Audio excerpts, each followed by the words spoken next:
Movie की शुरुआत में हम देखते हैं कि सिसिलिया अपने बॉयफ्रेंड के साथ सो रही थी जिसका नाम एड्रिन था। एड्रिन एक ऑप्टिक्स इंजीनियर था और वो बहुत अमीर था। उसने सिसिलिया को अपने आलीशान घर में कैद करके रखा था। एड्रिन सिसिलिया को अपने बच्चे की मां बनाना चाहता था, लेकिन सिसिलिया कॉन्ट्रासेप्टिव पिल्स खा लेती थी, इसलिए वो अभी तक प्रेग्नेंट नहीं हुई है। उसी रात सिसिलिया ने एड्रिन को नींद की गोली दे दी थी और वहां से भागने की कोशिश करने लगती है। तभी उनका कुत्ता वहां आ जाता है और अलार्म भी बजने लगता है, लेकिन सिसिलिया जैसे ही दीवार के उस पार आती है तभी घर के लाइट जल जाता है और एड्रिन को पता चल जाता है कि सिसिलिया घर पर नहीं है। उसी वक्त सिसिलिया को रोड में उसकी बहन कार में दिखाई देता है और जैसे ही सिसिलिया कार में बैठती है वहां एड्रिन आ जाता है और उसका गला पकड़ लेती है, लेकिन उसकी बहन गाड़ी चलाकर उन दोनों को वहां से बचा लेती है। लेकिन जो दवाई एड्रिन को सिसिलिया ने दी थी उसका डिब्बा वही छूट जाता है। सिसिलिया अब अपने दोस्त के घर छिपकर बैठी थी जिसका नाम जेम्स था।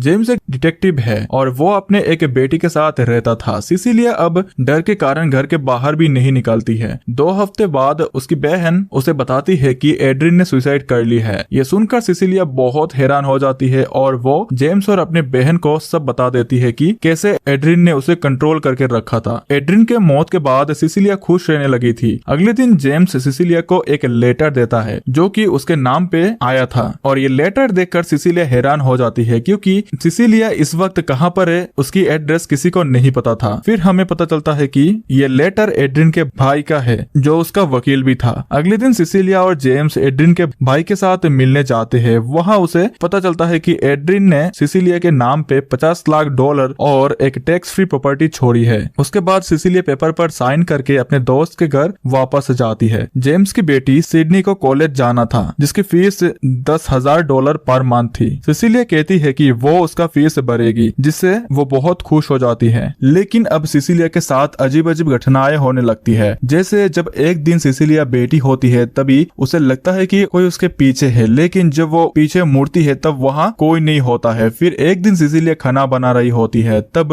पैन में अपने आप आग लग जाता है और जब सिडनी और सिसिलिया सो रही होती है तब कोई सिसिलिया के बेड शीट धीरे धीरे खींचता है और फ्लैश चमकने की आवाज आती है। सिसिलिया उठ जाती है और देखती है कि वहाँ कोई नहीं, लेकिन उसे वहाँ एक हिलती हुई कुर्सी दिखाई देता है जिस पर वो बेडशीट डाल देती है, लेकिन वहाँ भी कोई नहीं होता। अब सिसिलिया बेडशीट वापस ले आती है, लेकिन बेडशीट में कोई इनविजिबल आदमी खड़ा होता है जिसका पैर के निशान बेडशीट में दिखाई देता है और वह धीरे धीरे सिसिलिया के पास आ रहा था। लेकिन सिसिलिया जोर से चिल्लाने लगती है, इसीलिए सिडनी और जेम्स वहाँ आ जाते हैं। फिर सिसिलिया जेम्स को बताती है कि वहाँ पर कोई था, लेकिन जेम्स उसके बात का विश्वास नहीं करता और उसे कहता है कि ये उसका वहम है और उसे आराम करना चाहिए। अगले दिन सिसिलिया इंटरव्यू के लिए जाती है, लेकिन वहाँ पर वो बेहोश हो जाती है और उसे हॉस्पिटल ले जाया जाता है जहाँ उसका ब्लड टेस्ट होता है और जब वो घर में आती है तब उसे डॉक्टर बताते हैं कि उसकी हालत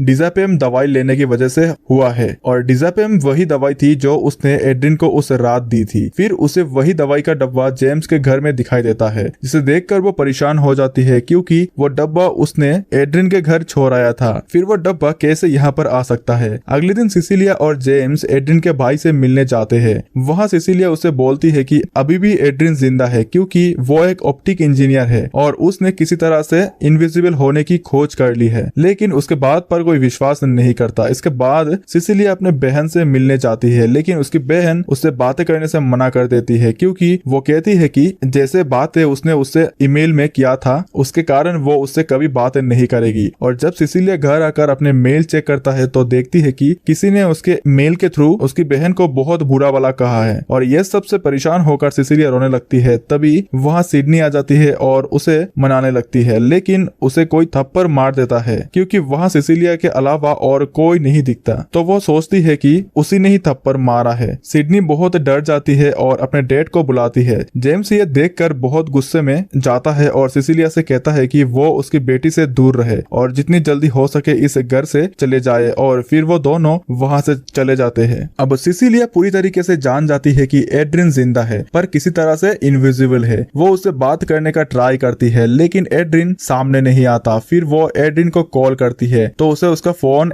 एटारी में मिलता है। उसके फोन में वो देखती है कि उसमें उसका बहुत सारा फोटो था और उसी में एक मैसेज भी आया था कि सरप्राइज, जिससे वो समझ जाती है कि एड्रिन आसपास ही है। और इसके बाद सिसिलिया एटारी के लेडर में पेंट गिरा देती है जिससे एक इनविजिबल आदमी दिखाई देने लगता है। अब सिसिलिया चाकू लेकर उसके पीछा करते हुए किचन में आती है। वहाँ देखती है कि नल खुला हुआ था और वो पेंट फैला हुआ था, जिसका मतलब वो एक बार फिर इनविजिबल हो गया था। अब वो सिसिलिया पे हमला करने लगता है लेकिन सिसिलिया जैसे तैसे वहाँ से भाग निकलती है और एक कैब बुक करके सीधा एड्रिन के आलीशान घर में चली जाती है। वो वहाँ उस लैब में जाती है जहाँ एड्रिन इनविजिबल होने का रिसर्च किया करता था। और जब वो एक अजीब से मिरर को टच करती है तो उसे एक स्विच दिखाई देता है जो कि कुछ देर पहले इनविजिबल था। तभी उसे कुत्ते की भौंकने की आवाज सुनाई देती है और सिसिलिया समझ जाती है कि एड्रिन वहाँ आ चुका है और वह जल्दी से उस स्विच को लेकर एक क्लोजेट में छुपा देती है। लेकिन एड्रिन उसे देख लेता है और उस पर हमला करने वाला होता है लेकिन उसका कुत्ता उसके सामने आ जाता है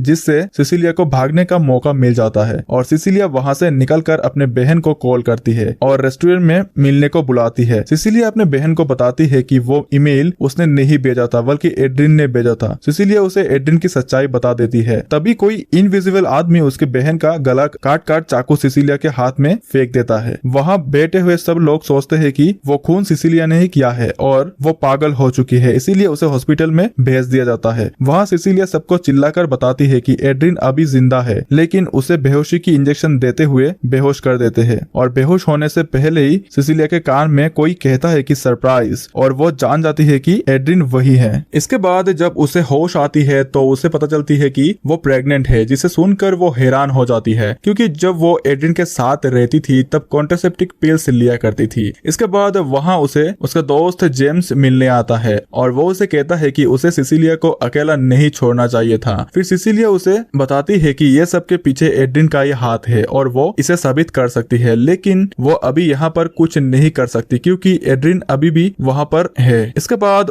उससे मिलने एड्रिन का भाई आता है और उसे बताता है कि अब वो एक अपराधी है, इसीलिए उसे जो $50 लाख मिलने वाले थे वो अब नहीं मिल सकते। लेकिन अगर वो एड्रिन के बच्चे को जन्म देती है और एड्रिन के पास वापस आती है तो उसे सारे अपराधों से मुक्त कर दिया जाएगा। एड्रिन जानता था कि सिसिलिया कॉन्ट्रासेप्टिव पिल्स लेती थी, इसीलिए उसने दवाई बदल दी थी। अब हमें पता चलता है कि एड्रिन का भाई भी एड्रिन के साथ मिला है, लेकिन सिसिलिया उसे कहती है कि वो एड्रिन के पास कभी नहीं जाएगी क्योंकि उसने उसकी बहन का खून कर दिया है। इस पर एड्रिन का भाई उसे कहता है कि वो इस बारे में अच्छे से सोचकर उसे बताए, वो 3 दिन बाद फिर लौटेगा। इसी पल सिसिलिया उसके भाई का पेन चुरा लेती है और वहाँ से चली जाती है। सिसिलिया उस रात उस पेन से अपना हाथ काटने लगती है लेकिन एड्रिन वहाँ आ जाता है और उसे रोकता है। सिसिलिया उससे कहती है कि वो जानती थी कि एड्रिन वहाँ उसे रोकने आएगा और वो उसी पेन से एड्रिन पर हमला कर देती है, जिससे एड्रिन का स्वीट कभी दिखने और कभी गायब होने लगता है। तभी वहाँ सिक्योरिटी गार्ड भी आ जाते हैं और वो देखते हैं कि वहाँ एक आधा इनविजिबल आदमी खड़ा है और एड्रिन वहाँ के सारे गार्ड्स को मार देता है। और दूसरी तरफ सिसिलिया एक गन लेकर वहाँ से बचकर निकल जाती है, लेकिन एड्रिन उसे बाहर ही पकड़ लेता है और उसे कहता है कि अगर सिसिलिया उसकी बात नहीं मानेगी तो वो उसके सारे प्यार करने वाले रिश्तेदारों को मार देगा। ऐसे कहकर वो सिडनी को मारने जाता है, लेकिन सिसिलिया उसे रोकती है। फिर भी एड्रिन वहाँ से जेम्स के घर चला जाता है और सिडनी को मारने की कोशिश करता है। जेम्स उसे रोकने की कोशिश करता है लेकिन वो उसका मुकाबला नहीं कर पाता क्योंकि एड्रिन इनविजिबल था। एड्रिन जेम्स को मारने ही वाला होता है कि तभी वहाँ सिसिलिया आ जाती है और उस पर फायर एक्सटिंग्विशर स्प्रे कर देती है, जिससे एड्रिन दिखने लगता है और सिसिलिया उस पर गोली चला देती है और एड्रिन मर जाता है। लेकिन जब वो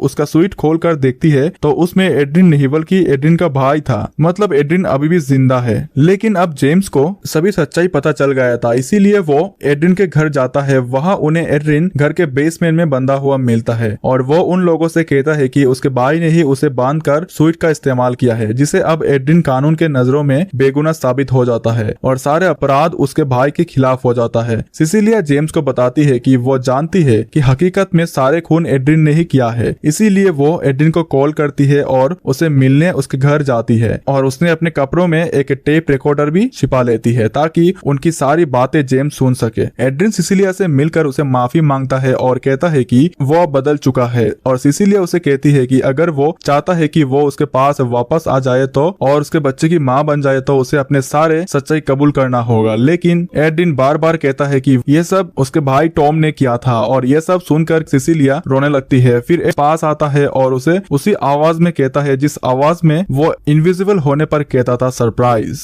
जिसे सुनकर सिसिलिया को कंफर्म हो जाता है कि एड्रिन ने ही उसी की बहन को मारा था। फिर सिसिलिया वहां से उठकर बाथरूम चली जाती है और इधर हम देखते हैं कि एड्रिन अपने हाथों से अपना गला काट लेता है। सिसिलिया वापस आकर देखती है कि एड्रिन जमीन पर पड़ा होता है और वो पुलिस को कॉल करती है और कैमरे में ये सब रिकॉर्ड हो जाता है। फिर वो एड्रिन के पास बैठ जाती है और मुस्कुराते हुए कहती है कि सरप्राइज। इसके बाद एड्रिन की मौत हो जाती है और सिसिलिया वहां से बाहर निकाली रही होती है कि तभी वहां जेम्स आ जाता है और वह जेम्स को कहती है कि एड्रिन ने खुदकुशी कर ली है और कैमरे में सब रिकॉर्ड हो गया है, वहां से उसे सबूत मिल जाएंगे। सिसिलिया के हाथों में एक बैग होता है जिसमें इनविजिबल होने वाला स्वीट रखा था। दरअसल जब से सिसिलिया बाथरूम में गई थी तो इनविजिबल स्वीट पहनकर वापस आ गई थी और एड्रिन के हाथों उसी का गला काट दी थी और ये वही स्वीट था जिसे सिसिलिया ने क्लोजेट पर छुपाया था जब वो एड्रिन के घर लैब में दोबारा गई थी। जेम्स उस स्वीट को देख लेता है लेकिन कुछ नहीं बोलता क्योंकि वो जानता था कि सिसिलिया की बहन का खून एड्रिन ने ही किया था और इस प्रकार सिसिलिया अपने बदला ले लेती है और इसी के साथ साथ ये मूवी यहाँ पर एंड हो जाता है।